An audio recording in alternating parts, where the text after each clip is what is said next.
Welcome to the Slop Farm. Enjoy the video.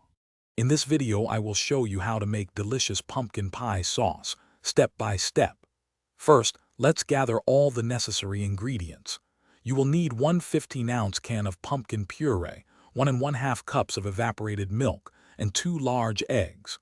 Also, have 3/4 cup of granulated sugar and your favorite pumpkin pie spices ready.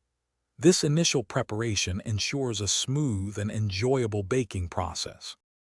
Now, let's combine our wet ingredients. In a large mixing bowl, gently whisk the 2 large eggs until they are light and slightly frothy. Next, add the full 15-ounce can of pumpkin puree to the whisked eggs. Slowly pour in the 1 1/2 cups of evaporated milk. Stir these components together until the mixture is perfectly smooth and well integrated, ensuring no lumps remain.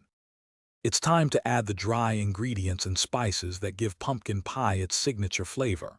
Incorporate the 3/4 cup of granulated sugar into your wet mixture. Then, add 1 teaspoon of ground cinnamon, 1/2 teaspoon of ground ginger, and 1/4 teaspoon each of ground nutmeg and cloves. Don't forget a small pinch of salt to really bring out all those wonderful aromas. Mix everything until it is fully combined. Finally, let's prepare your pie for baking. Carefully pour the smooth pumpkin pie sauce into an unbaked 9-inch pie crust. Place the pie onto a baking sheet for stability. Bake it at 425 degrees Fahrenheit for the first 15 minutes.